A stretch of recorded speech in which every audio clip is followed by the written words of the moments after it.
अस्सलाम वालेकुम, मैं हूँ आपका एस्ट्रोलॉजर सलीम समी। आज फिर हम जनवरी से लेकर फरवरी तक कैसा रहेगा ये महीना, आज हम जिस बुर्ज की बात करेंगे वो बुर्ज है कौस से। कौस का 14 जनवरी को सन जो है दूसरे घर में आ जाएगा जहाँ पे केतु बैठा हुआ है और यहीं पे चांद ग्रहण जो है लगेगा।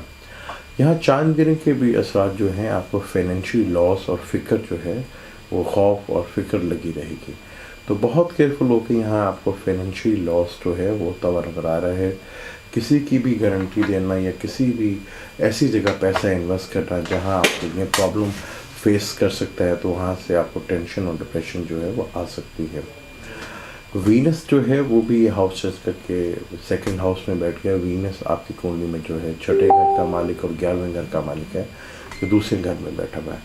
11वें का मालिक अगर दूसरे घर में बैठे तो ये एक अच्छी कंडीशन है, लेकिन यहाँ वीनस जो है कम्बस्ट है, तो यहाँ वीनस की वजह से भी जो है थोड़ा सा हेल्थ इश्यूज जो हैं वो आपके रह सकते हैं। अपने हेल्थ को देख के चीज़ों को काफ़ी हद तक जो है डिप्रेशन जो है वो बना रह सकता है। फरवरी का स्टार्ट में ही जब वीनस आपके तीसरे घर में आएगा, जुपिटर जो आपके 11वें घर में बैठा हुआ है, तो यहाँ से जुपिटर और वीनस के जो ट्रायंग बनेगा, तो यहाँ से आपको छोटे ट्रैवल से आपको बेनिफिट्स मिलेगा। वहाँ ट्रैवल करने से आपको थोड़ा सा बेनिफिट मिलता हुआ नज़र आ रहा है। और छोटे बहन भाइयों से जो आपका अगर कोई नाराज़गी थी तो वो नाराज़गी ख़त्म होती भी नज़र आ रही है।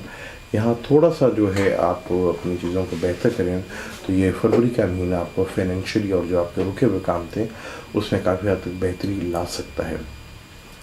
आपका अपना स्टार जो है वो 11वें घर में है और मंगल जो है वो आपके 12वें घर पे बैठा हुआ है। मंगल जो है वो 12वें घर का ही मालिक है और यहाँ पे जो ख़र्चा जो आप बहुत ज़्यादा अनसर्टेन हो रहे हैं, तो यहाँ पे ख़र्चा किसी ऐसी जगह पे जायज़ जगह पे होगा जहाँ से आपका पैसा तो ज़ाया नहीं होगा, लेकिन जायज़ जगह पे आपका ख़र्चा जो है वो होता रहेगा। लेकिन जैसे ही आप अपनी हेल्थ इश्यूज़ को जो थोड़ा सा देखें, हेल्थ और दुश्मनों का खौफ जो है ये महीने में आपको लगा रहेगा। अपनी हेल्थ का बहुत ज़्यादा ख्याल रखिएगा। ये महीना जो है आपके हेल्थ इश्यूज़ की तरफ इंडिकेट कर रहा है। और अगर यहाँ पे आप जेलो सफ़ायर या एमरल्ड या गिल्सन स्टोन पहनते हैं तो आपको फ़ायदा होगा। अब मुझे इजाज़त दें, इंशाल्लाह नेक्स्ट टॉपिक पे हम कैप्रिकॉर्न पे बात करेंगे। अल्लाह।